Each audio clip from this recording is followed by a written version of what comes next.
45 meters beneath the surface of the Baltic Sea, 19 nautical miles off the coast of Poland, a ship lies broken on the ocean floor. The water here is cold and dark, visibility measured in feet rather than yards. Divers who have descended to this wreck describe what they found in terms that border on the supernatural. A forest of black bones, they say. Children's shoes scattered across the silt. Suitcases that have not been opened in 80 years. Baby carriages still intact, waiting for passengers who never arrived at any destination. The wreck stretches across the seabed at a slight angle, her hull torn open in 3 places where Soviet torpedoes struck on a frozen night in January 1945. Paint that once gleamed white has long since vanished. The promenade decks where thousands of passengers once strolled are now corridors of rust and sediment. In what was once a grand dining room, tables still stand bolted to the floor, surrounded by darkness that no spotlight can fully penetrate. This is the final resting place of the Wilhelm Gustloff, and inside her shattered hull lie the remains of more people than died aboard the Titanic, the Lusitania, and the Britannic combined. The numbers are almost impossible to comprehend. When the Titanic struck an iceberg in 1912, approximately 1,500 people perished. The sinking of the Lusitania in 1915, but on a single winter night in the Baltic, when the Wilhelm Gustloff went down in less than an hour, somewhere between 9,000 and 10,000 human beings died in waters so cold that survival was measured in minutes, not hours. By the most careful estimates, 1943 men, women, and children lost their lives. Among them were more than 4,000 children. Yet most people have never heard of this ship. The Wilhelm Gustloff does not appear in history textbooks alongside the Titanic. Her story is not taught in schools. No blockbuster films have dramatized her final voyage. For decades, the greatest maritime disaster in recorded human history remained almost entirely unknown outside of Germany and a handful of academic circles. This is the story of how that ship came to be, how she died, and why the world chose to look away. It begins not with naval architecture or wartime strategy, but with an ideology, a vision of a new Germany that would transform ordinary workers into loyal citizens through the simple promise of a vacation. If you enjoy stories like this one, consider subscribing. There is much more to explore. To understand why the Wilhelm Gustloff existed at all, you must first understand the Germany that created her. The year was 1933. Adolf Hitler had just become chancellor. The nation was emerging from economic devastation with unemployment rates that had reached nearly 30%. Millions of Germans had lost everything in the hyperinflation of the previous decade. The promise of national renewal resonated with a population desperate for stability. But Hitler understood something that many political leaders overlooked. Control required more than military force and propaganda speeches. It required the management of every aspect of daily life, including the hours when workers were not working. A population with idle time might think dangerous thoughts. A population whose leisure was organized, directed, and filled with approved activities would be far easier to manage. On November 27, 1933, a new organization was established. Its name was Kraft durch Freude, which translates to strength through joy. It would become one of the most popular institutions in Nazi Germany, and it would ultimately give birth to the ship that lies broken beneath the Baltic. Kraft durch Freude was a subsidiary of the German Labor Front, the organization that had replaced independent trade unions after Hitler dissolved them. Its stated purpose was to organize recreational activities for German workers. In practice, it was an instrument of social control disguised as a benefit program. The organization offered concerts, theatrical performances, and sporting events at subsidized prices. Factory workers who had never attended an opera could suddenly purchase tickets for a fraction of the normal cost. Traveling exhibitions brought art to communities that had never seen museum collections. The message was clear. The Nazi state cared for its workers, provided for their cultural enrichment, and deserved their loyalty in return. But the most ambitious element of Kraft durch Freude was its travel program. Before 1933, foreign vacations were luxuries reserved for the wealthy. Ordinary German workers might never travel beyond their own region, let alone visit another country. Strength Through Joy proposed to change that. The organization would arrange package tours, negotiate group rates, and make travel accessible to the working class for the first time. The holidays were remarkably affordable. A week in the Harz Mountains cost 28 marks. A week at the North Sea coast was 35 marks. A fortnight at Lake Constance ran 65 marks. When the average industrial worker earned about 30 marks per week, these prices were not cheap, but they were attainable. Millions of Germans took advantage of the program. Between 1934 and 1939, Kraft durch Freude organized vacations for nearly 7 million people. The political implications were exactly as intended. Workers returned from their holidays with gratitude toward the regime that had made such experiences possible. They had seen mountains, coastlines, and foreign cities that their parents could never have imagined visiting. And they had seen them not as individuals, but as members of organized groups, their activities planned and supervised from morning until night. Robert Ley, the head of the German Labor Front, explained the philosophy directly. Workers were to gain strength for their work by experiencing joy in their leisure. The language was revealing. Joy was not an end in itself. It was a means to an end, a tool for producing more effective workers who would serve the state with renewed energy. The domestic tourism program was successful enough to inspire something more ambitious. In 1934, Ley announced that Kraft durch Freude would build its own ships. These would not be ordinary passenger vessels. They would be cruise ships designed specifically for working-class German tourists, the first such vessels in history constructed for this explicit purpose. Previous cruise ships had been built for wealthy passengers. They featured first-class, second-class, and third-class accommodations, with corresponding differences in comfort and service. The class hierarchy of society was reproduced aboard ship, with wealthy passengers enjoying spacious staterooms, while poorer travelers occupied cramped quarters in the lower decks. The new Kraft durch Freude ships would be different. There would be no class distinctions. Every cabin would offer the same level of comfort. Every passenger would have access to the same facilities. A factory worker from the Ruhr would enjoy exactly the same experience as a bank clerk from Munich.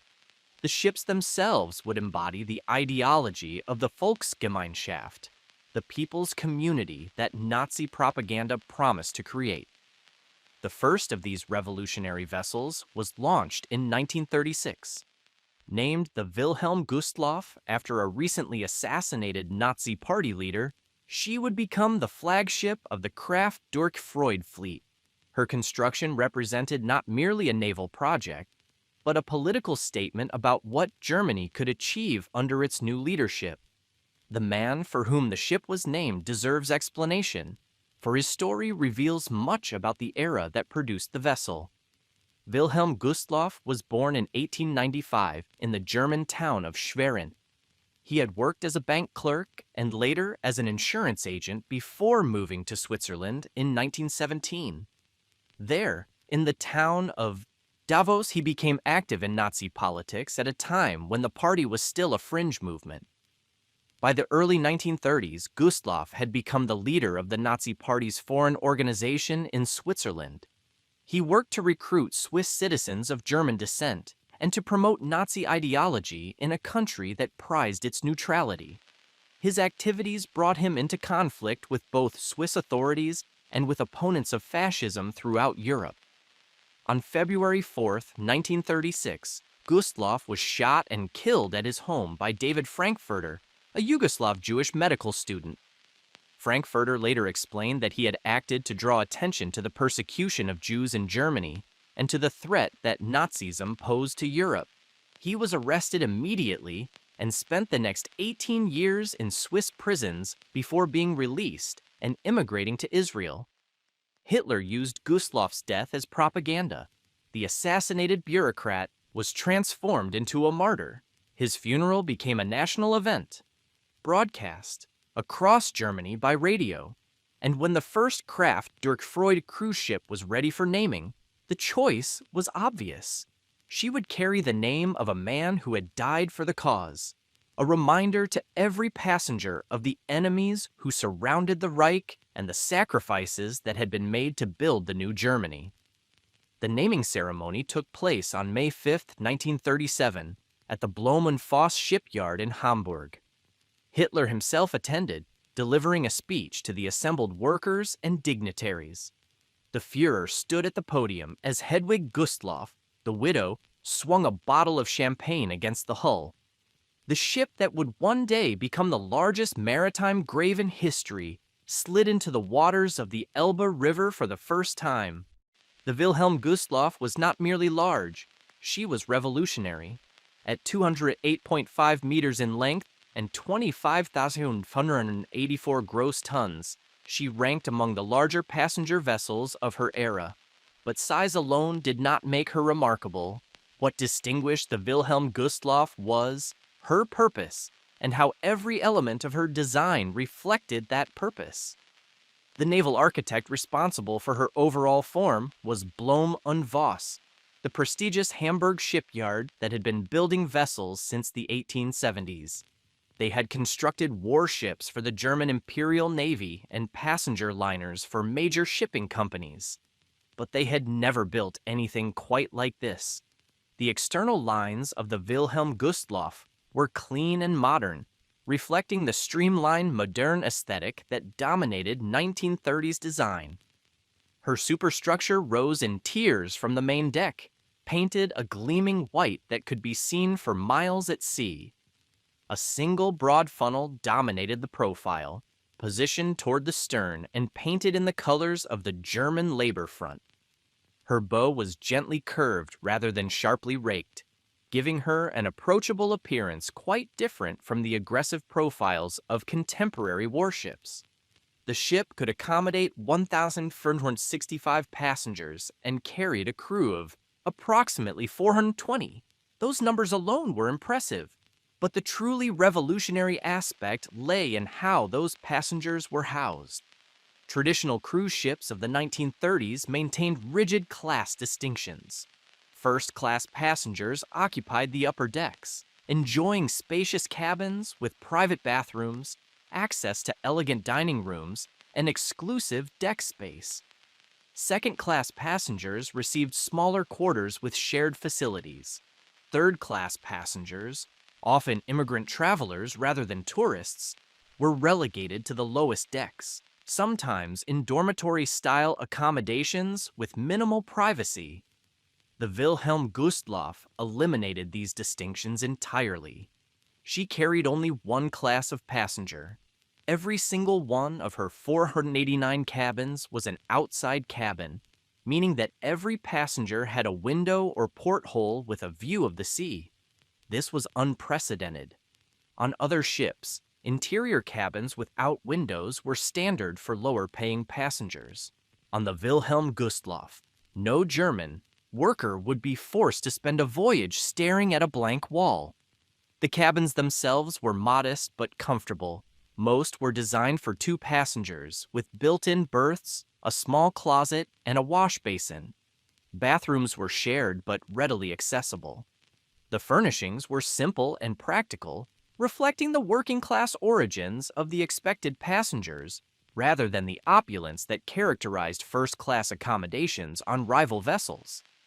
The interior designer who shaped these spaces was Waldemar Brinkmann, working under the direction of the Kraft Dirk Freud leadership. His approach emphasized functionality over luxury, but functionality with a certain severity that reflected the political moment. The aesthetic was neoclassical in inspiration, with clean lines and minimal ornamentation. Walking through the Wilhelm Gustloff, a passenger would have noticed the sense of openness that defined the public spaces. The main dining hall occupied much of E-deck, a vast room capable of seating hundreds of passengers simultaneously. Unlike the segregated dining arrangements on other ships, where first-class passengers ate in elegant private rooms, while steerage passengers queued for cafeteria-style service, the Wilhelm Gustloff's dining hall served all passengers equally. The room was lined with large windows that admitted natural light during daytime meals. The windows were set into frames of polished wood, and white curtains could be drawn across them in the evening to create a more intimate atmosphere. Tables were arranged in long rows rather than intimate groupings, reinforcing the communal atmosphere that the regime wished to encourage. White tablecloths covered each table, and the ship's staff maintained them with meticulous attention to cleanliness.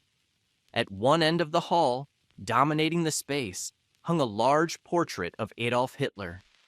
The painting, rendered in the formal style favored by Nazi portraitists, depicted the Führer in a characteristic pose, gazing into the distance as if contemplating Germany's future. The portrait served as a constant reminder of who had made these voyages possible. Passengers took their meals under the watchful image of their leader. The ceiling of the dining hall featured decorative panels illuminated by concealed lighting that cast a warm glow throughout the space. The overall effect was impressive without being lavish, substantial without being opulent. This was a dining room for workers, not aristocrats, but it was a dining room of which any worker could be proud. Meals were served by a staff of waiters and waitresses dressed in crisp uniforms. The quality of food exceeded what most passengers experienced in their daily lives. Meats, vegetables, and fresh bread were prepared in galleys that operated continuously throughout the day. German beer and wine were available with meals, though moderation was encouraged in keeping with the regime's promotion of healthy living. The grand staircase connected the passenger decks, a sweeping construction of polished wood and metal railings. The steps were covered in carpet of deep red, a color chosen to convey warmth and welcome. The railings featured decorative metalwork in geometric patterns that echoed the Art Deco influences of the period. Bronze lamps illuminated each landing, their severe angular designs contributing to an atmosphere that some found more austere than welcoming. The bronze work was heavy and substantial, projecting permanence and solidity. At the base of the staircase, a large map displayed the ship's current position during voyages. Passengers could gather there to track their progress across the sea, watching as the small marker moved from port to port. Perhaps the most remarkable feature of the ship was her swimming pool. Located on E-deck, it was one of the first climate-controlled indoor pools ever installed aboard a passenger vessel. The pool itself measured approximately 15 meters in length and was surrounded by tiled walls in shades of blue and white that evoked the Mediterranean. Changing rooms flanked the pool on both sides, equipped with wooden benches and metal lockers where passengers could store their belongings while swimming. The water was heated to a comfortable temperature regardless of the weather outside. Even when the Wilhelm Gustloff cruised through the cold waters of the Norwegian fjords, passengers could descend to E-deck and swim in warmth. Steam rose from the surface of the pool when the air outside was cold, creating an atmosphere that felt almost tropical.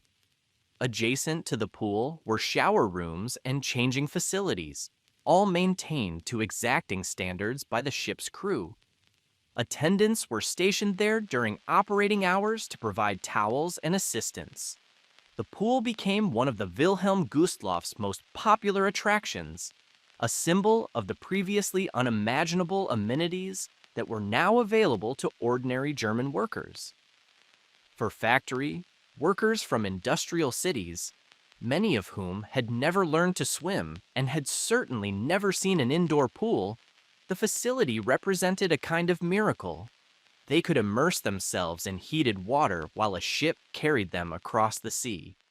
It was the kind of experience that until recently had been reserved for the wealthy patrons of exclusive resorts. The ship also featured a gymnasium equipped with the exercise equipment of the era. Rowing machines allowed passengers to simulate the motion of sculling. Medicine balls and dumbbells provided options for strength training. Large windows admitted natural light, and mirrors lined portions of the walls so that passengers could observe their form while exercising. Physical fitness was an important element of Nazi ideology. The regime promoted athletics as a way of building strong, healthy citizens capable of serving the state.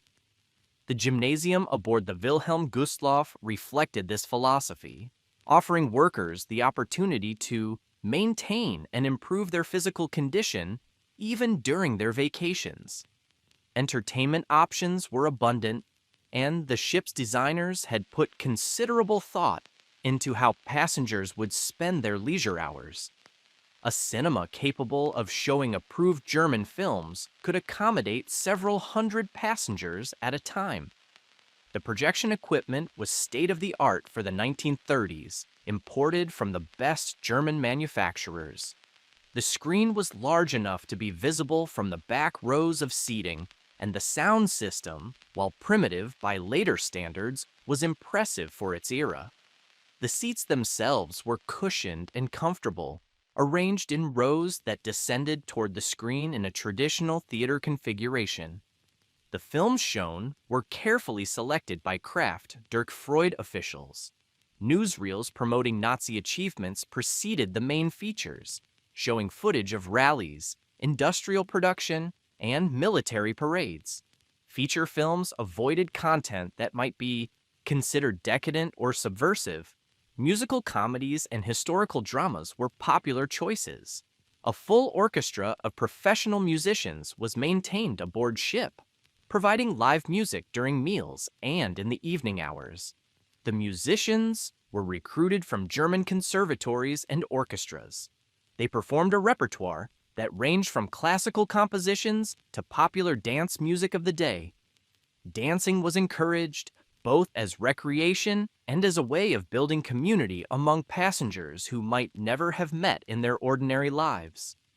The Musikzimmer, or music room, provided a more intimate setting for cultural programming.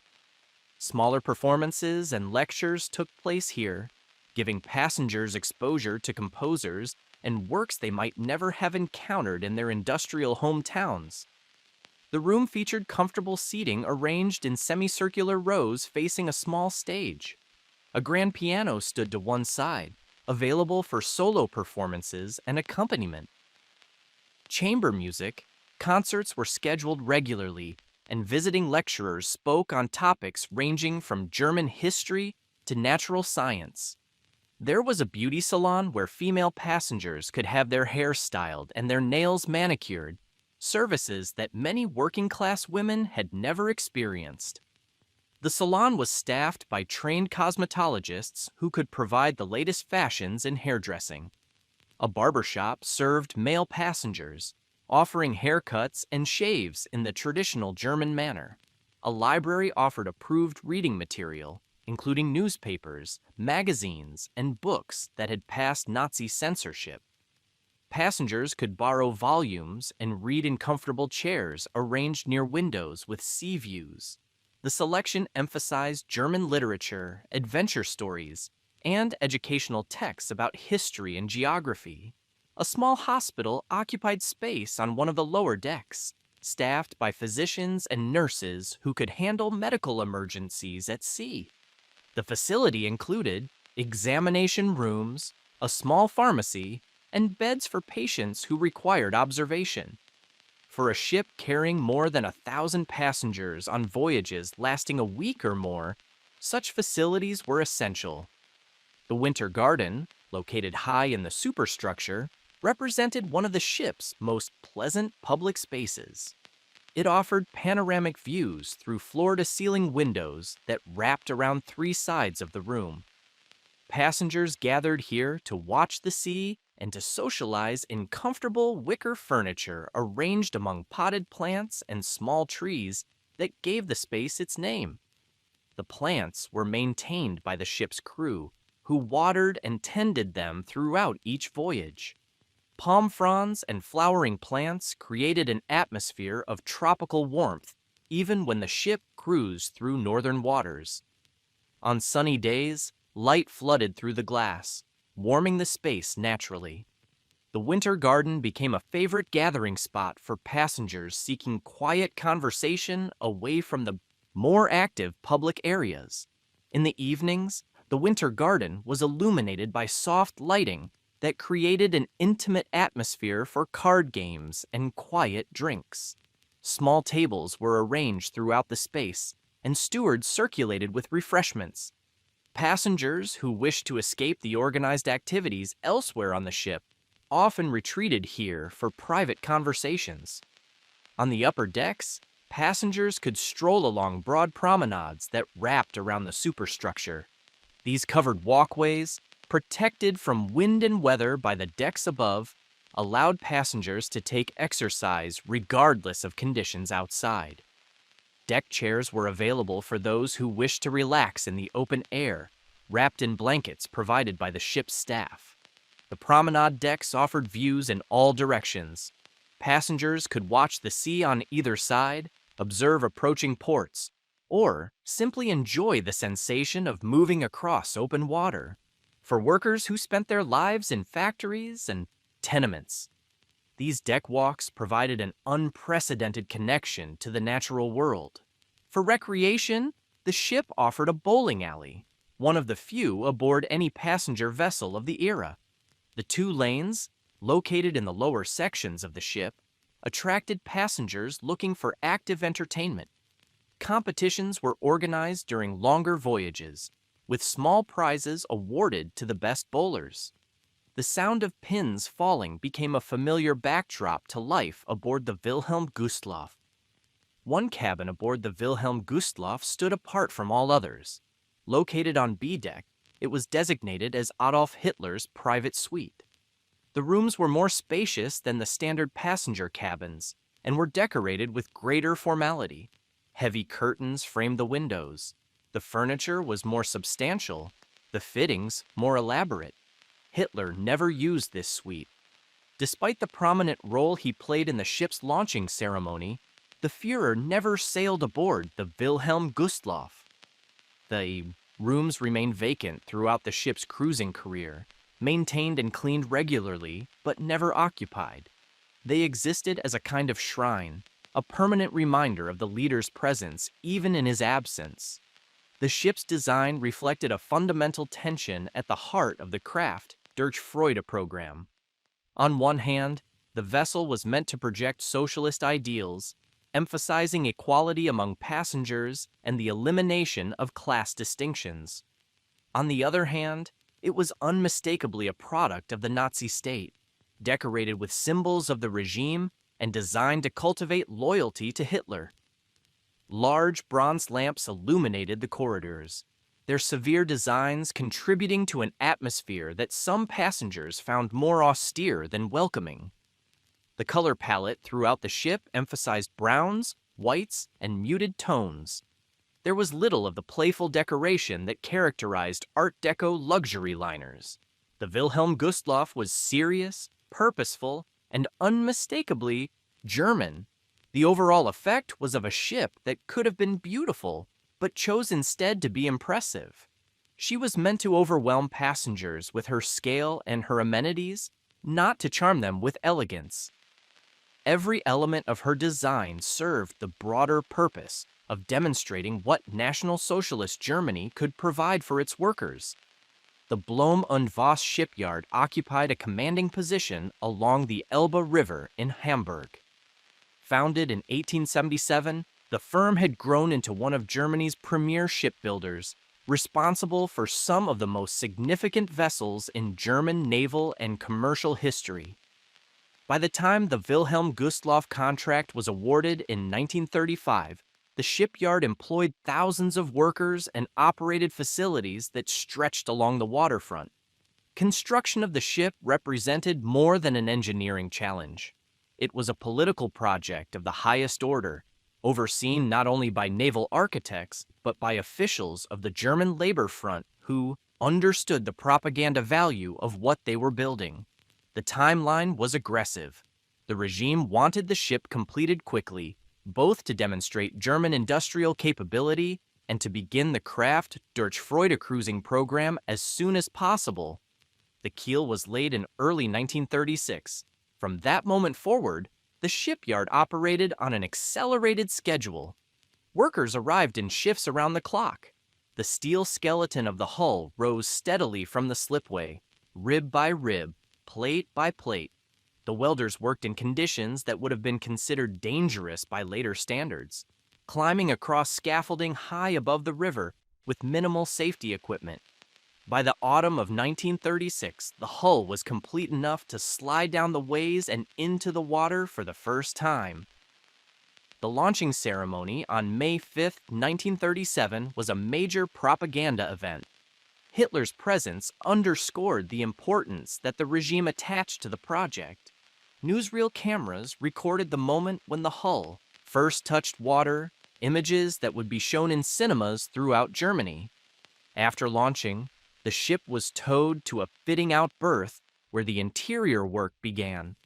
The hull was merely a shell. Everything that would make her a functioning vessel, the engines, the plumbing, the electrical systems, the interior furnishings, had to be installed over the following months. The workforce grew substantially during the fitting-out phase. Electricians snaked miles of wiring through conduits built into the steel structure. Plumbers installed the pipes that would carry fresh water to every cabin and remove waste to the ship's treatment systems.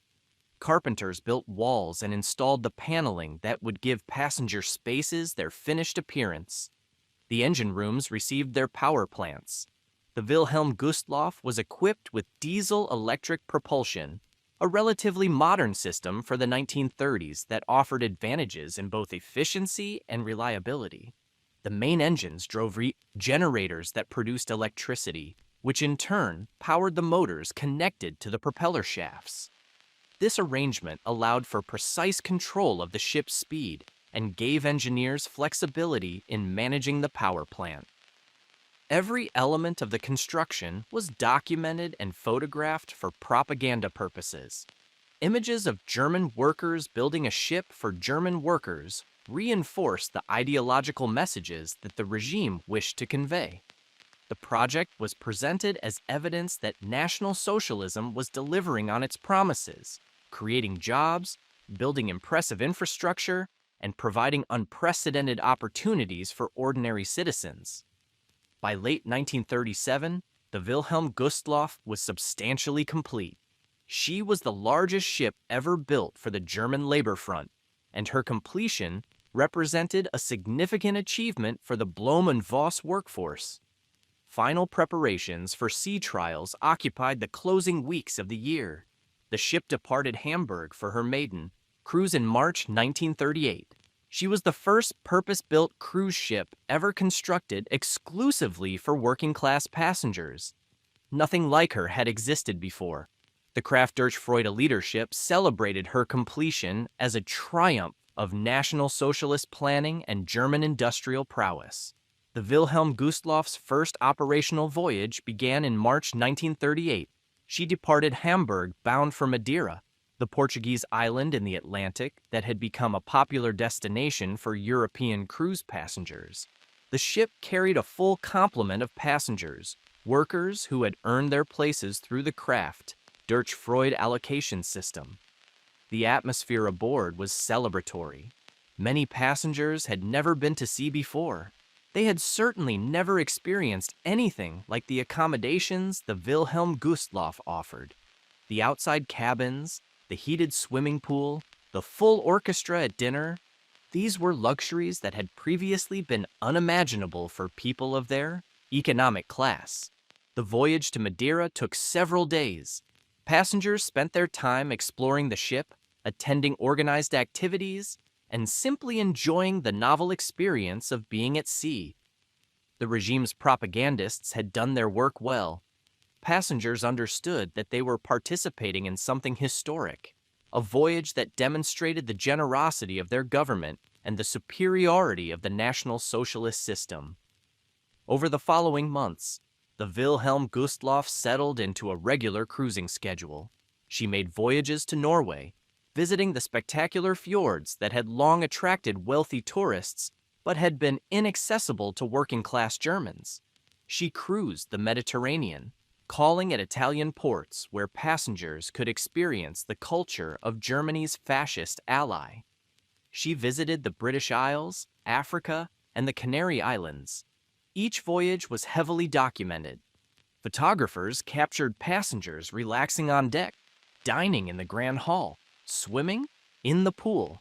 These images appeared in German newspapers and newsreels, demonstrating to the entire nation what Kraft durch Freude could provide. The waiting list for berths on the Wilhelm Gustloff grew steadily longer. The cruises were carefully organized.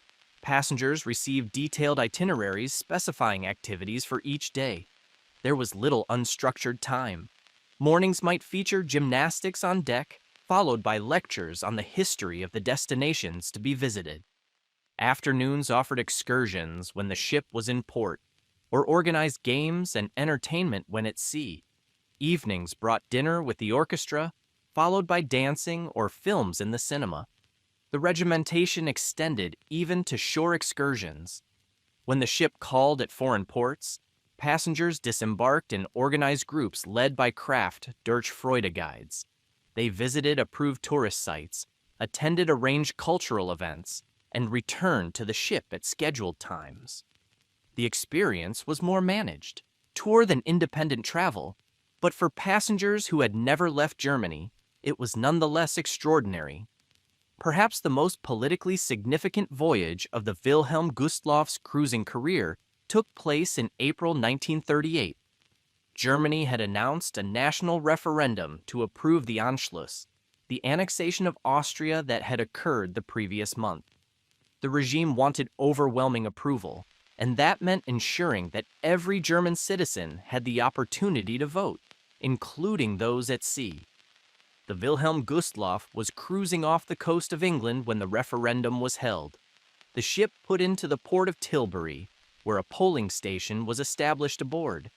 German passengers and crew cast their ballots, nearly all of them approving the annexation as the regime expected. The event demonstrated that National Socialist Germany could project its political rituals even into foreign waters. The ship made 50 cruises for Kraft durch Freude between 1938 and 1939, carried nearly 65,000 passengers in total, more than any other vessel in the organization's fleet. Her success inspired the construction of a second, larger ship, the Robert Ley, which entered service in 1939. But even during these golden years, there were hints of the purpose that the ship would ultimately serve. The Wilhelm Gustloff was not merely a cruise ship. She had been designed from the beginning with military conversion in mind. Her diesel-electric propulsion system was the same type used by German submarines. Her hull was reinforced to withstand damage. Her layout could be quickly reconfigured to accommodate troops or casualties. The regime understood that war was coming. Every element of German industrial production, including cruise ships, was being prepared for the conflict that Hitler intended to provoke. The Wilhelm Gustloff's peaceful cruising career ended abruptly on September 1st, 1939. Germany invaded Poland that morning, beginning the war that would eventually consume the ship and nearly all of her final passengers. Within weeks of the invasion, the Wilhelm Gustloff was requisitioned by the Kriegsmarine, the German Navy. Her pristine white exterior was repainted in wartime gray. Her Kraft durch Freude banners were removed. The cruise ship was gone. In her place was a vessel pressed into military service. Initially, the Wilhelm Gustloff was designated as a hospital ship. She received the appropriate markings under international law. large red crosses painted on her hull and superstructure to identify her as a protected medical vessel. She was assigned to support German naval operations in the Baltic, providing medical care for sailors and soldiers wounded in combat. The hospital ship role lasted less than 2 years. In 1940, the Wilhelm Gustloff was assigned a different function.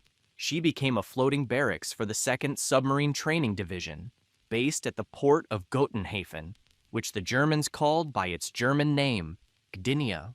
Gotenhafen was a major base for German submarine operations. New U-boat crews needed extensive training before they could operate effectively in combat. The Wilhelm Gustloff, permanently docked at the port, provided living quarters for these trainees. Her passenger cabins, once occupied by German workers on vacation, now housed young sailors learning the skills they would need to wage war beneath the waves. The ship remained at Gotenhafen for more than 4 years. She never moved from her berth. Her engines, which had once propelled her through the Mediterranean and the North Atlantic, sat idle. Her swimming pool was drained. Her dining halls served military meals to crews that rotated through the training program. During this period, the Wilhelm Gustloff appeared briefly in a different kind of propaganda. In 1943, the German government arranged for a major motion picture to be filmed aboard the vessel. The film, also titled Titanic, dramatized the sinking of the famous British liner, presenting it as an indictment of British capitalism and American arrogance. German actors and extras populated the decks of the Wilhelm Gustloff, which served as the filming location for scenes set aboard the doomed ship. The irony would only become apparent later. The vessel being used to depict one maritime disaster would herself become the site of a catastrophe far greater than the one being dramatized.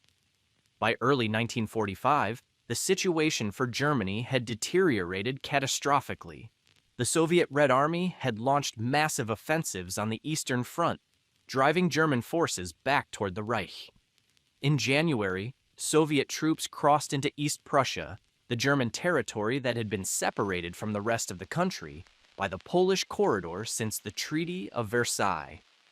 The advance was accompanied by violence that terrorized the German civilian population. Reports of Soviet atrocities, some true and some exaggerated by German propaganda, spread panic throughout the Eastern territories. Civilians who had been told for years that the Slavic peoples were subhuman now feared what those same peoples would do if they captured German towns and cities. The result was a mass exodus.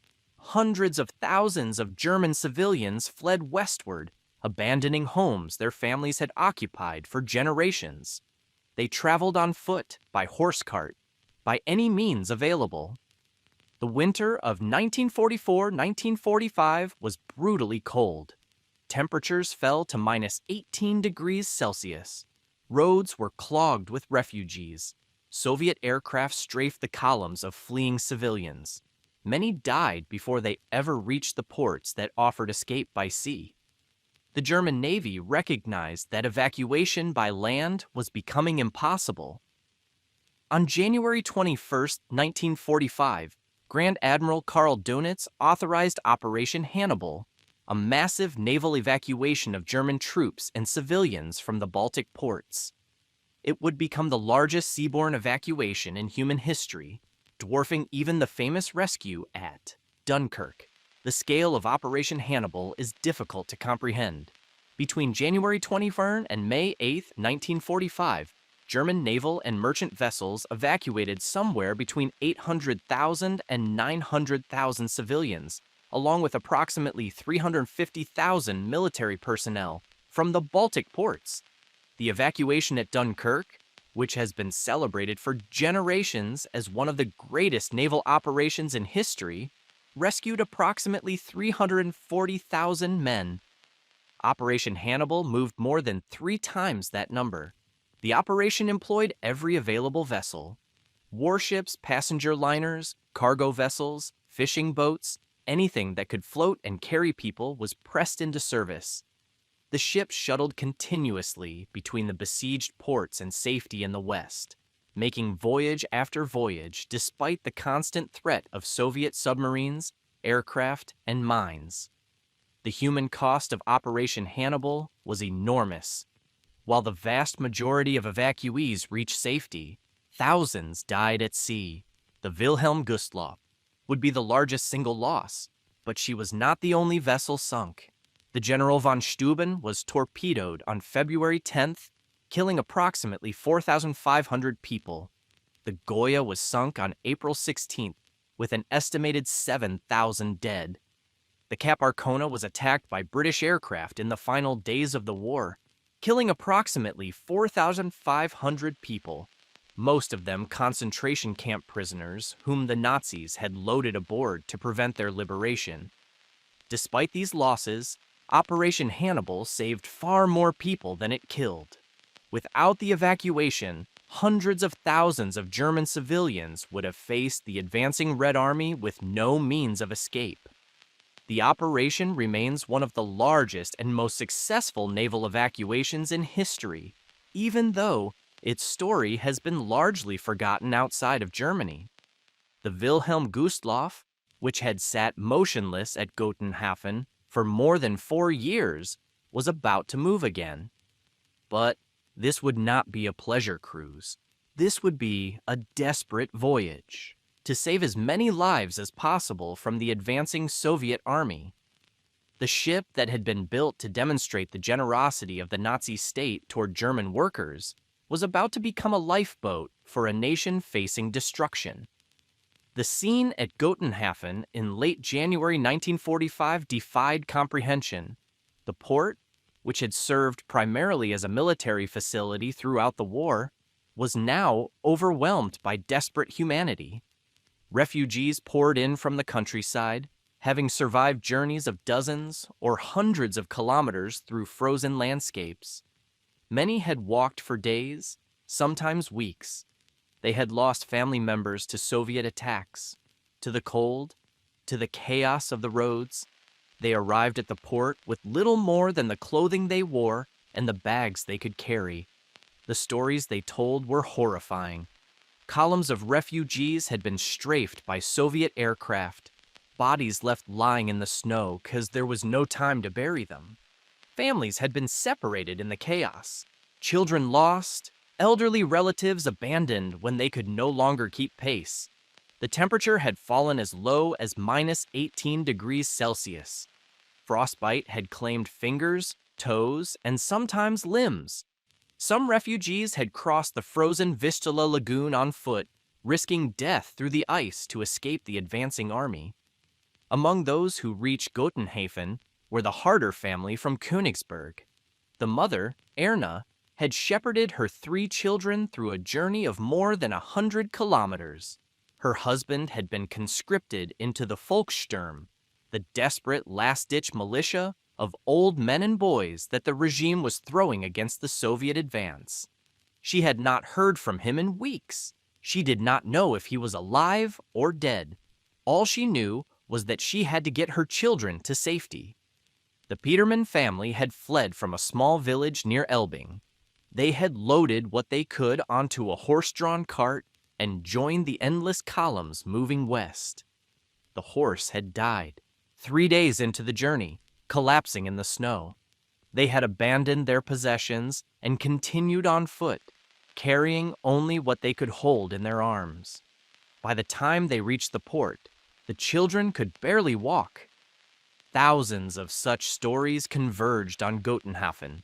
Each refugee carried their own burden of loss and terror. Each had made impossible choices about what to bring and what to leave behind. Each had survived dangers that, in normal times, would have been unimaginable. The Wilhelm Gustloff began taking on passengers on January 28, 1945. The ship had been hastily prepared for evacuation duty. The submarine trainees who had been quartered aboard were still present, as there had been no time or means to relocate them. Military supplies had been loaded into cargo spaces. Anti-aircraft guns had been installed on the upper decks, a recognition that Soviet aircraft might attack any German vessel attempting to flee. The loading process was chaotic. Official boarding lists recorded 6,050 persons embarking, but this figure was immediately recognized as incomplete. Refugees continued streaming aboard, even as the ship prepared for departure. Thousands of people who were never officially counted climbed gangways and found whatever space they could in the vessel's interior. Navy officials tried to maintain order, but the desperation of the crowds made systematic registration impossible. Among those boarding were 173 crew members, the men who would operate the ship during its voyage. There were 918 officers and men of the German Navy, primarily the submarine trainees who had been living aboard for years. There were 373 women of the German Naval Auxiliary, young women who served in administrative and support roles for the Navy. There were 162 wounded soldiers being evacuated from military hospitals, and there were civilians, thousands upon thousands of civilians. Ursula Riedel was 17 years old when she boarded the Wilhelm Gustloff with her mother and younger sister. They had fled Danzig 3 days earlier, abandoning everything they owned. Her father, like so many German men in early 1945, was serving somewhere on the Eastern Front. She had written him a letter before leaving, knowing he might never receive it, knowing she might never see him again.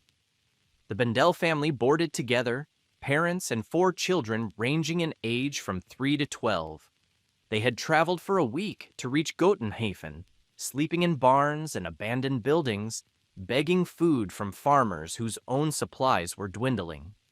The mother, Margaret, carried the youngest child in her arms throughout the journey. She had not slept properly in days. Heinz Schön was 19 years old in January 1945.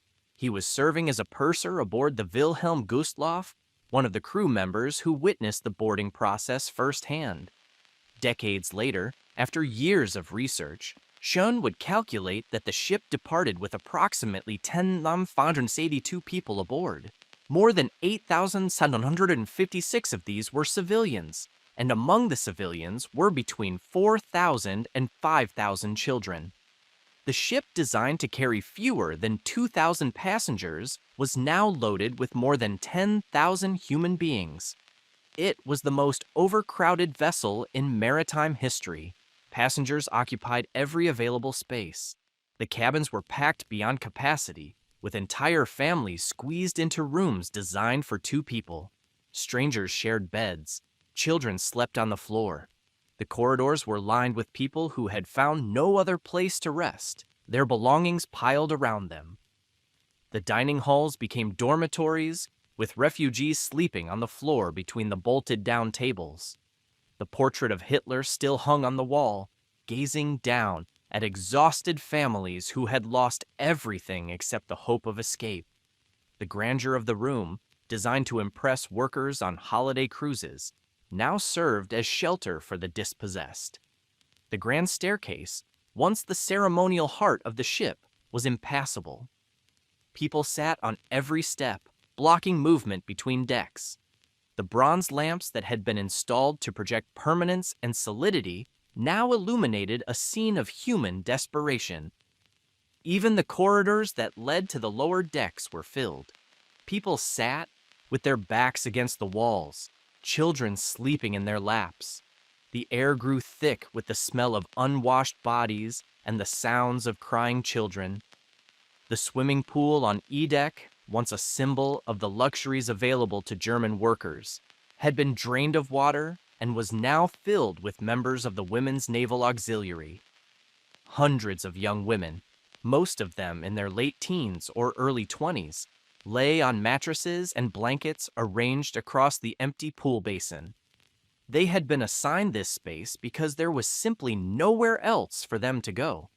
The pool that had once offered heated swimming and tropical comfort would become one of the most terrible locations on the ship before the voyage ended. The drained pool was never meant to house people. The tiled walls rose steeply around the basin. The ladders that normally allowed swimmers to climb in and out were not designed for rapid evacuation. The space was essentially a pit, surrounded by walls too high to scale? Easily, with only a few narrow exits. In the engine rooms and cargo holds, conditions were equally desperate. Refugees who had arrived late and found no space in the upper decks descended into the bowels of the ship. They settled among machinery and supplies, grateful for any shelter from the cold. Some refugees had brought food with them, small supplies salvaged from their journey. Others had nothing. The ship's galleys operated continuously, but feeding more than 10,000 people with supplies intended for 2,000 was impossible. Many passengers went hungry. The medical staff were overwhelmed from the moment boarding began. Refugees arrived suffering from frostbite, malnutrition, and injuries sustained during their flight from the east. The small hospital that had been adequate for pleasure cruises was hopelessly inadequate for a floating refugee camp. Doctors and nurses did what they could, but resources were limited, and the scale of need was enormous. Captain Friedrich Petersen commanded the Wilhelm Gustloff. He was a merchant marine officer with decades of experience, but he was not alone in exercising authority.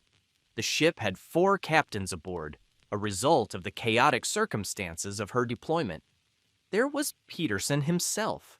There were 2 additional merchant marine officers who had been assigned to assist, and there was Lieutenant Commander Wilhelm Zahn, a U-boat officer who commanded the submarine training personnel still aboard. This divided command structure would have fatal consequences. The ship was scheduled to depart on January 30th, 1945. That date had been chosen deliberately. It was the 12th anniversary of Hitler's appointment as Chancellor, a date that the Nazi regime considered a national holiday.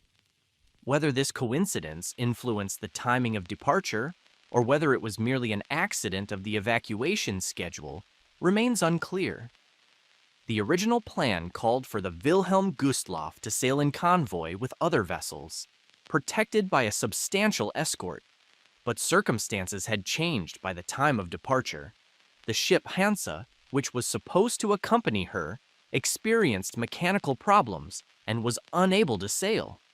Of the escort vessels assigned, 1 torpedo boat was forced to return to port with engine trouble. When the Wilhelm Gustloff finally departed Gotenhafen at 12:30 in the afternoon, she was accompanied by only a single torpedo boat, the Löwe. A ship carrying more than 10,000 people, most of them civilians, was heading into waters patrolled by Soviet submarines with almost no protection. The dispute between the 4 captains began almost immediately. The central question was which route the ship should follow. There were 2 options. The first would take the ship through shallow coastal waters, staying close to shore and in water too shallow for submarines to operate safely. This route was longer and would expose the ship to other dangers, including mines and the possibility of grounding. But it offered significant protection against torpedo attack. The second route would take the ship directly through the deep water of the Baltic, a faster passage that would bring the passengers to safety more quickly. But deep water was precisely where Soviet submarines hunted most effectively. Lieutenant Commander Zahn, the U-boat officer, argued strongly for the coastal route. He understood how submarines operated because he trained their crews. He knew that the shallow waters would force any attacking submarine to surface, making it vulnerable to the ship's anti-aircraft guns and to any escort vessels. He pleaded with Captain Petersen to stay close to shore. Captain Petersen overruled him.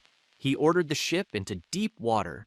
The reasons for this decision have been debated ever since. Some historians suggest that Petersen was concerned about mines in the shallow waters. Others believe he wanted to reduce the voyage time to spare his passengers additional hours amidst the overcrowded, freezing conditions.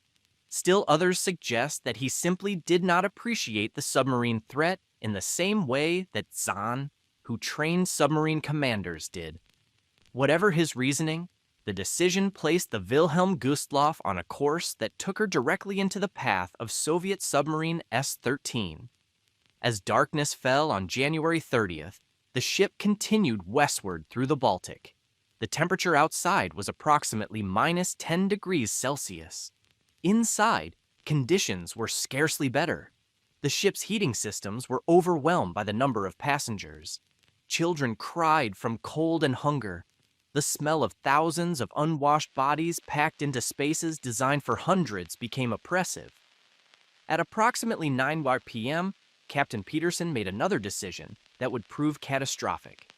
A radio message warned that German minesweepers were operating ahead in the ship's path. To avoid collision in the darkness, Peterson ordered that the Wilhelm Gustloff's navigation lights be turned on. Lieutenant Commander Zahn was appalled. The navigation lights would make the ship visible to any vessel in the area, including submarines. He protested vigorously. But Peterson, concerned about collision with the minesweeper convoy, kept the lights burning. The Soviet submarine S-13 was patrolling the Baltic that night under the command of Captain Alexander Marinesko. Marinesko was not a typical Soviet naval hero. He was, in fact, in serious trouble with his superiors. Marinesko had a reputation for both brilliance and indiscipline. He was considered one of the most talented submarine commanders in the Soviet Baltic Fleet. But he was also an alcoholic whose behavior had become increasingly erratic. In December 1944, while his submarine was docked at the Finnish port of Hanko, Marinesko had gone absent without leave for several days, reportedly spending the time with a Swedish woman. The Soviet Navy did not tolerate such behavior. Marinesko was facing court-martial and almost certain imprisonment in the Gulag. His commanding officers gave him one chance to redeem himself. He was ordered to sea with instructions to attack German shipping. If he achieved notable successes, his prior offenses might be overlooked. If he failed, he would face the full consequences of Soviet military justice. Marinesko and his crew approached their mission with the desperation of men whose lives depended on the outcome. At approximately 9 p.m. on January 30th, S-13 was cruising on the surface, using her diesel engines to recharge batteries. A lookout spotted lights in the distance. Marinesko brought the submarine to periscope depth and observed a large vessel moving slowly westward. The navigation lights that Peterson had ordered illuminated made the ship clearly visible. Marinesko maneuvered S-13 into an attack position. The submarine carried 4 torpedoes in her forward tubes. Each torpedo had been inscribed with slogans by the crew. One read, "For the Motherland." Another read, "For Stalin." A third proclaimed, "For the Soviet people." The fourth declared, "For Leningrad," the city that had endured a German siege lasting nearly 900 days, during which more than 1 million Soviet civilians had died. At 9:08 p.m., Marinesko gave the order to fire. The first torpedo struck the Wilhelm Gustloff in the bow, below the waterline. The explosion ripped through the forward compartments of the ship, killing crew members and passengers who had been sleeping in the lower decks. The second torpedo hit amidships, penetrating the drained swimming pool on E-deck, where the Women's Naval Auxiliary were quartered. The explosion was catastrophic. Nearly all of the 373 young women sleeping in that space died instantly or in the flooding that followed.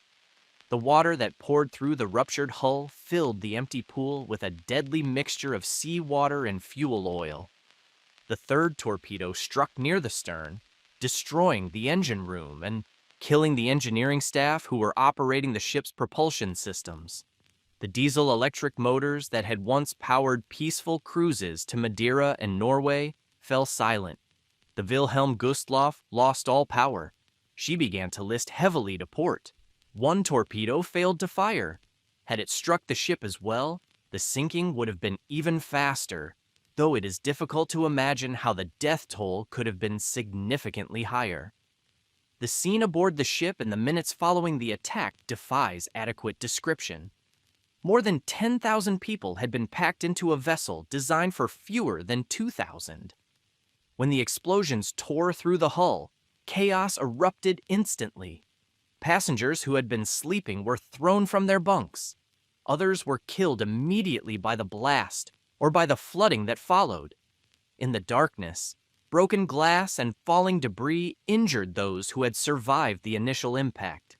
Children screamed for parents. Adults screamed for help that could not come. The power failure plunged the ship into total darkness, except for what limited emergency lighting remained functional. Battery-powered lamps cast feeble circles of light in corridors that had become mazes of fallen debris and rising water. Passengers trying to reach the upper decks found corridors blocked by wreckage, by flooding, and by the bodies of those who had already died. The ship's list made movement nearly impossible. Floors became slopes. Staircases became treacherous obstacles. The grand staircase, which had been packed with refugees before the attack, became a scene of horror as people struggled to climb against the angle of the deck, while others fell from above. The bronze lamps that once illuminated the landings had gone dark. People clawed at the carpet and at each other, trying to reach the upper decks. In the drained swimming pool on E-deck, the torpedo strike had been devastating. The explosion penetrated directly into the space where hundreds of young women of the Naval Auxiliary lay sleeping. The steep walls that had contained swimming water during peacetime cruises now prevented escape. Those who survived the initial blast found themselves trapped in a basin that was rapidly filling with freezing seawater mixed with fuel oil. Only 3 of the 373 women in that space would survive. Throughout the ship, similar scenes unfolded. In the lower decks, where refugees had crowded among machinery and supplies, the flooding was immediate and overwhelming. Water rushed through corridors, sweeping people off their feet. Parents were separated from children. Husbands were separated from wives. The darkness made it impossible to find anyone. The lifeboats were inadequate. The Wilhelm Gustloff carried boats and rafts with capacity for approximately 5,000 people, roughly half the number actually aboard. But even that capacity was theoretical. Many of the lifeboats had frozen to their davits during the bitter winter weather. Sailors attempting to lower them discovered that ice had welded the boats in place. They hacked at the ice with axes and hammers, but precious minutes were lost. Some boats were eventually freed, but not nearly enough. The situation on the davits became horrific. Passengers desperate to escape the sinking ship crowded around the lifeboats. When boats were lowered, some were overloaded and capsized immediately upon hitting the water. The people aboard spilled into the sea, their screams cutting through the darkness. Others reached the water successfully, but were swamped by waves or by the press of swimmers trying to climb aboard. On the tilting deck, sailors and officers tried to maintain order, but the scale of the disaster overwhelmed any possibility of organized evacuation. Some officers drew their pistols to prevent panic, threatening to shoot anyone who rushed the lifeboats. A few reportedly shot family members before turning their weapons on themselves, preferring death to the prospect of abandoning their loved ones to the freezing sea. Some passengers leaped directly into the Baltic. The water temperature was approximately 4 degrees Celsius, just above freezing. Survival time in water that cold is measured in minutes. Those who entered the sea without life jackets died almost immediately from cold shock, their hearts stopping as the freezing water engulfed them. Those with life jackets lasted slightly longer, but the cold was relentless. Hypothermia killed in 10 or 15 minutes. The life jackets themselves contributed to the death toll in a particularly terrible way. Many of the life jackets aboard the Wilhelm Gustloff were designed for adults. When placed on children, they did not fit properly. The jackets held the children's bodies afloat, but held them in the wrong position. The buoyancy was concentrated in the wrong places for a child's smaller frame. Children wearing adult life jackets floated face down in the water, drowning, even as the flotation devices kept them at the surface. Witnesses who survived reported seeing hundreds of small bodies floating upside down in the dark water, their faces submerged while their legs and backs remained visible above the surface. The sight haunted survivors for the rest of their lives. The torpedo boat Luff, the sole escort vessel that had accompanied the Wilhelm Gustloff, immediately responded to the attack. Her captain ordered rescue operations to begin. Sailors threw lines into the water and pulled survivors aboard by hand. They hauled people over the gunwales until the deck was packed with shivering, traumatized refugees. The small warship could only take aboard a limited number. She pulled 472 people from the water before her decks were full, and she could safely accommodate no more. Other vessels in the area responded as quickly as they could. The torpedo boat T-36 reached the scene and rescued 564 survivors. Various minesweepers and patrol boats contributed smaller numbers. In total, 252 people were pulled from the water or from lifeboats. 13 of those rescued died later from hypothermia or injuries. The sinking itself lasted less than an hour. The Wilhelm Gustloff's bow sank first, dragging the forward compartments beneath the surface while the stern remained temporarily above water. Survivors clinging to the rear decks watched as the ship's angle grew steeper and steeper. Then, at approximately 10 p.m., less than 50 minutes after the first torpedo struck, the entire vessel slid beneath the waves. The Wilhelm Gustloff sank in approximately 45 meters of water. She came to rest on the bottom at a slight angle, her hull settling into the sandy seabed where she would remain for decades. Above her, in the darkness of the Baltic winter night, more than 9,000 bodies floated in water too cold for life. When dawn broke on January 31, 1945, the surface of the Baltic Sea was covered with debris and corpses. Rescue vessels continued searching for survivors throughout the morning, but found almost none. The cold had killed everyone who had not been picked up in the first hour after the sinking. The torpedo boat Lohe, which had rescued 472 survivors, carried them to the port of Kolberg. The torpedo boat T-36, with 564 survivors aboard, proceeded to a different port. Smaller vessels dispersed with their rescued passengers to various destinations along the German-controlled coastline. The survivors were in shock. Many had lost family members in the sinking. Children had been separated from parents. Husbands had been separated from wives. Some survivors would spend years searching for relatives, never knowing with certainty whether their loved ones had perished or had somehow survived on different rescue vessels. Heinz Schoen, the young purser who would later devote decades to researching the disaster, survived by climbing onto a lifeboat that had successfully reached the water. He was one of approximately 1,239 people who lived through the night. His meticulous later research established the most widely accepted death toll: 9,343 men, women, and children. Other estimates have varied. Some calculations place the number of dead at approximately 7,000.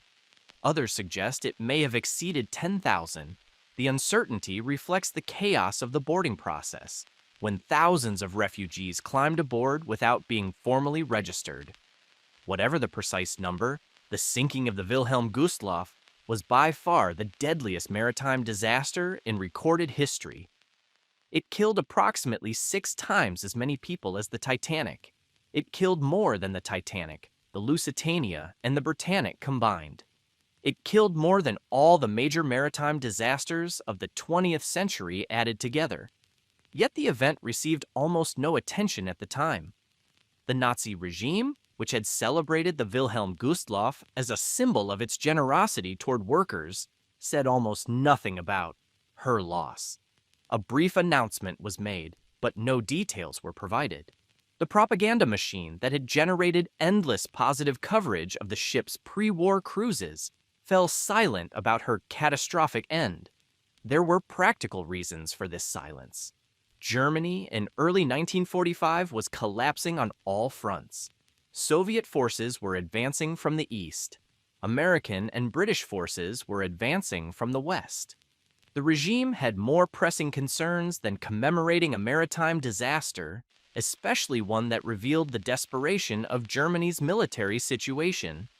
But there was also a political calculation. The Wilhelm Gustloff had been a symbol of National Socialist achievement. Her destruction represented failure. The regime had promised to protect the German people.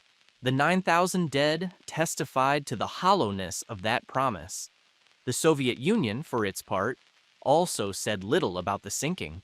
This was not surprising.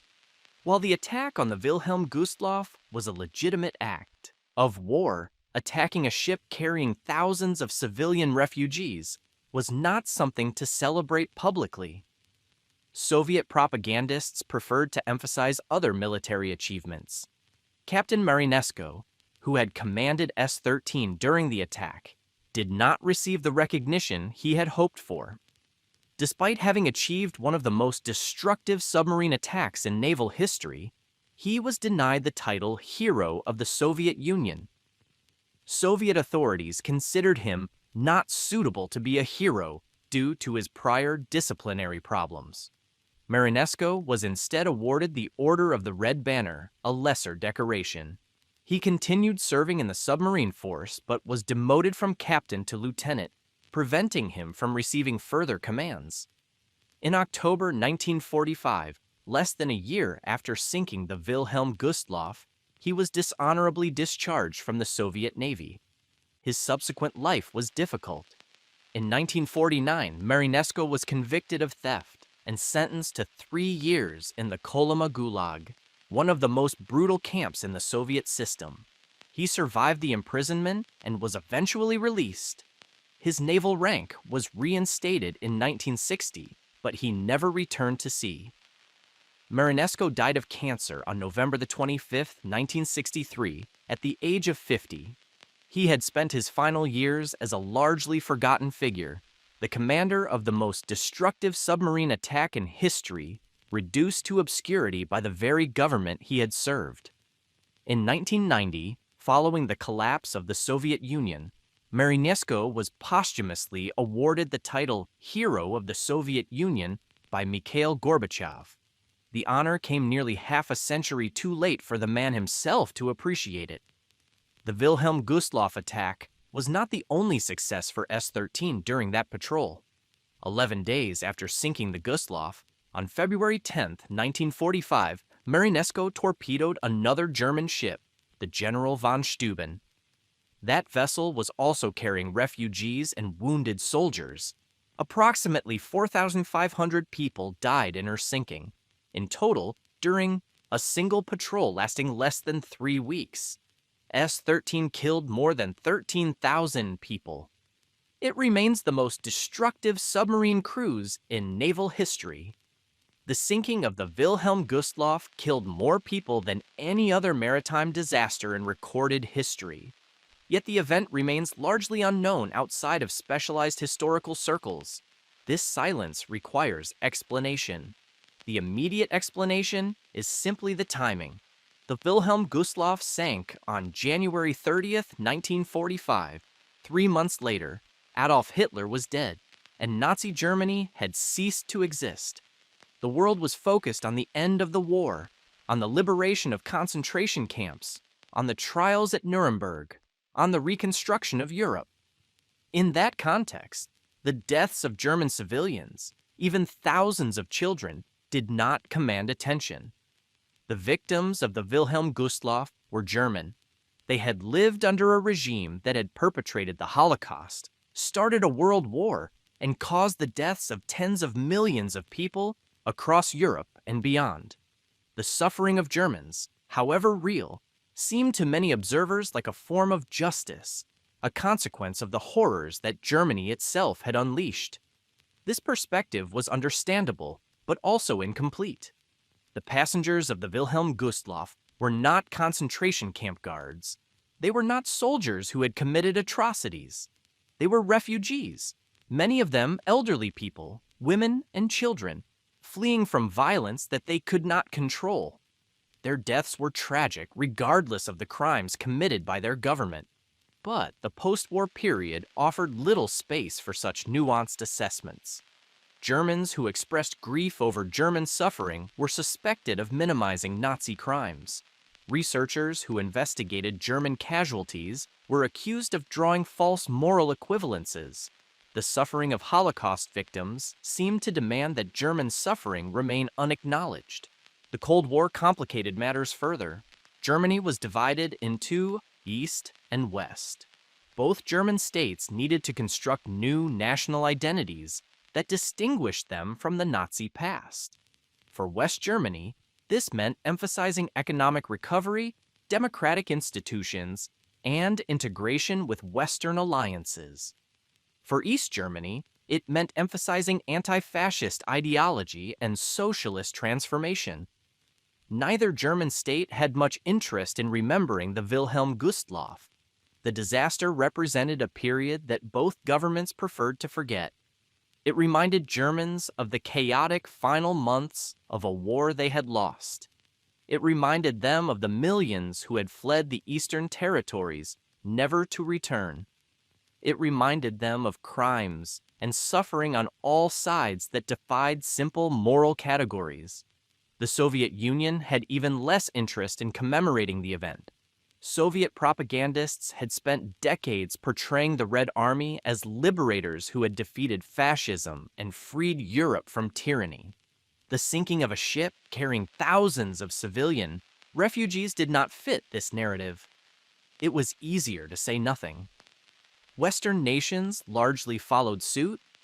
The United States, Britain, and France were focused on their own wartime experiences and on the emerging Cold War confrontation with the Soviet Union. A German maritime disaster, however enormous, was simply not a priority for remembrance. The result was a kind of collective forgetting. For decades, the Wilhelm Gustloff appeared in few history books. No films dramatized her story. No monuments commemorated her dead. She became a ghost ship, remembered by survivors and their families, but largely unknown to the broader world. This began to change slowly in the 1980s and 1990s. As the generation that had experienced the war aged, interest in documenting their experiences increased.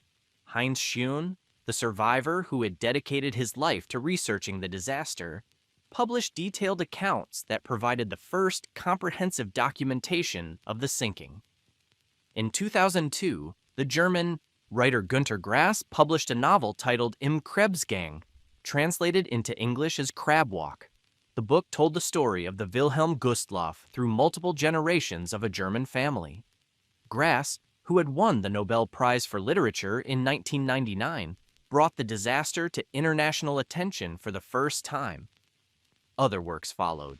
Ruta Sepetys, an American author of Lithuanian descent, published Salt to the Sea in 2016, a young adult novel that dramatized the evacuation from East Prussia and the sinking of the Wilhelm Gustloff.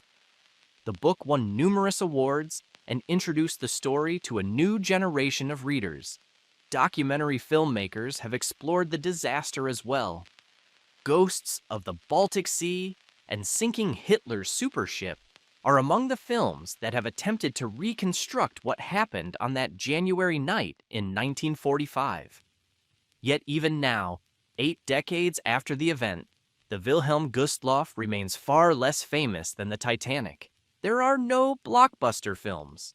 There are no museum exhibitions comparable to those devoted to other maritime disasters.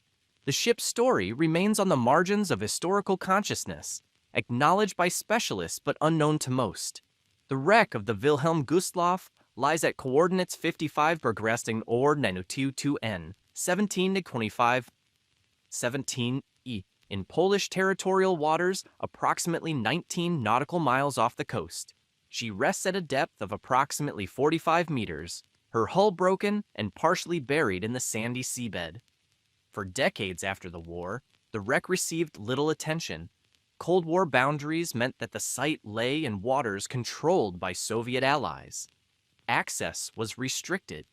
The wreck deteriorated slowly in the cold, dark environment of the Baltic. Divers who eventually reached the site described what they found in haunting terms. The ship's structure remains largely intact, though heavily deteriorated. The promenade decks where thousands of passengers once strolled are now corridors of rust and sediment.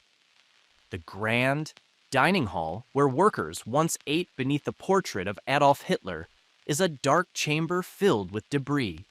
Personal effects of the passengers remain scattered throughout the wreck. Suitcases that have not been opened in 80 years. Shoes, including many small pairs that belong to children. Photographs in frames, identity documents, the personal possessions of more than 9,000 people who never reached their destination.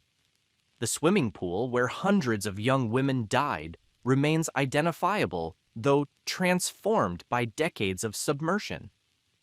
What was once a symbol of luxury is now a tomb. In 1988, the Polish government declared the wreck of the Wilhelm Gustloff a protected war grave. Diving is prohibited without special authorization. The restriction is intended to preserve both the site itself and the dignity of those who rest there.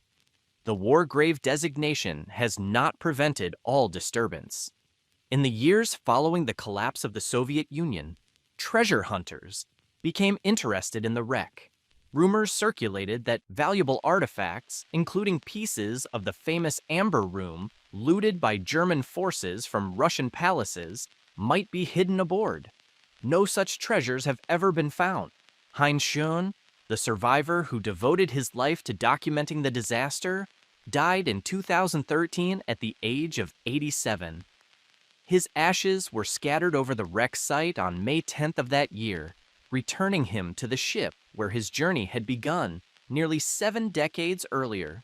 Schoen's research remains the foundation for most historical accounts of the sinking.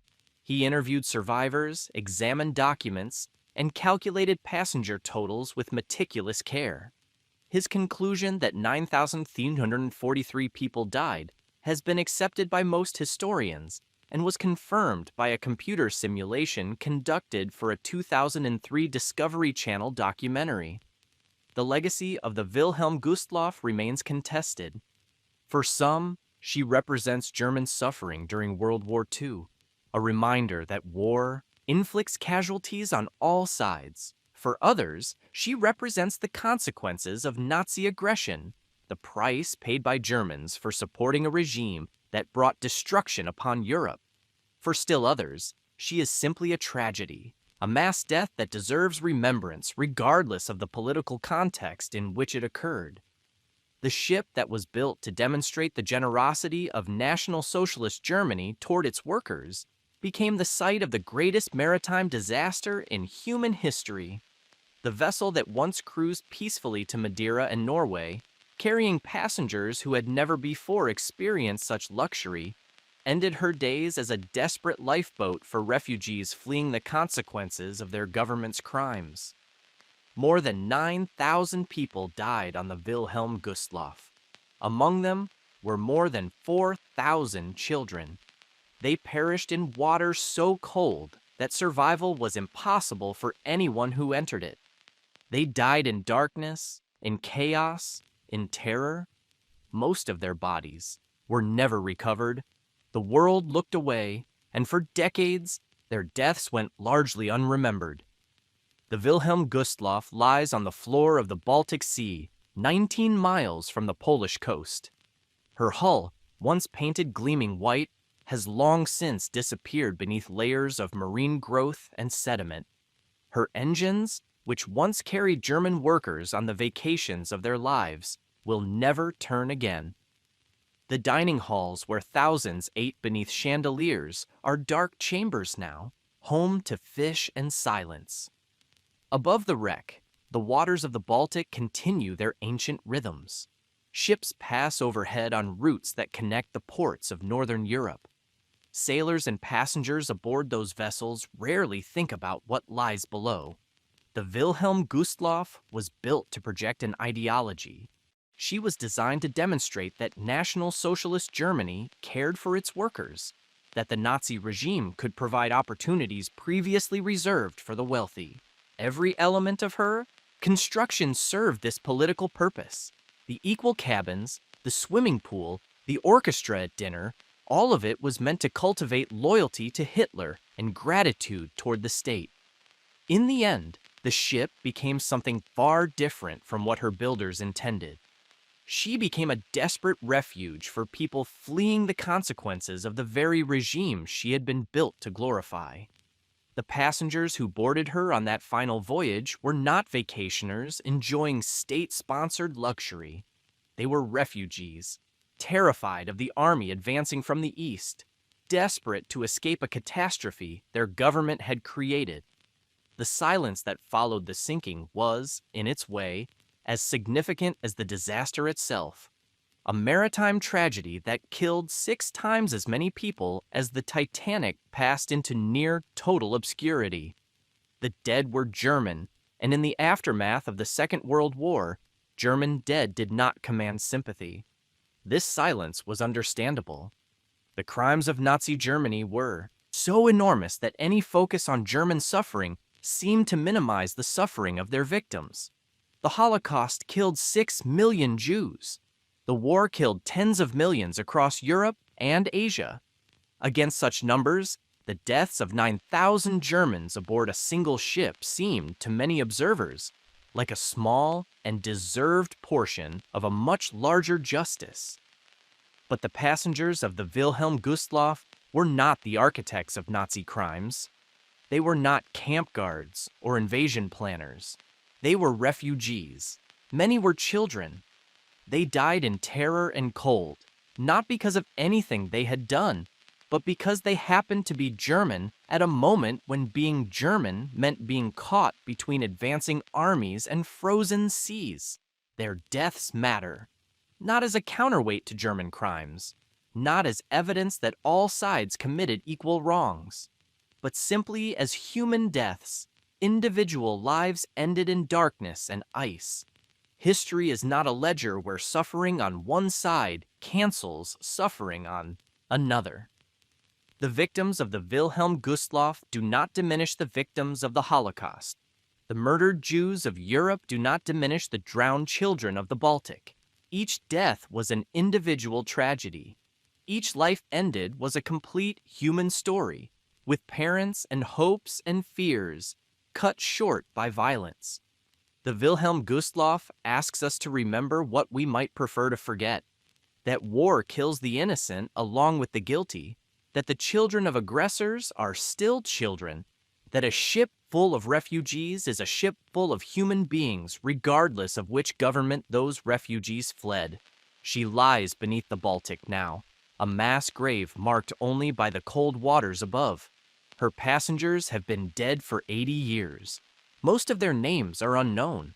Most of their faces are forgotten. They died in the largest maritime disaster in recorded history, and for decades, almost no one remembered them at all. But the ship is still there. The evidence of what happened has not disappeared. And slowly, gradually, the world is beginning to acknowledge what it spent so long ignoring. The Wilhelm Gustloff was built to be forgotten. She was meant to serve a propaganda purpose and then fade from memory along with the regime that created her. Instead, she became something far more lasting, a reminder that history is never as simple as we would like it to be, that tragedy does not observe political boundaries, and that the dead deserve remembrance regardless of which side of a conflict they happen to be born on. The shipwreck that killed more than Titanic still lies where she fell, waiting for the world to remember what happened in those cold waters on the night of January 30th, 1945. She is still waiting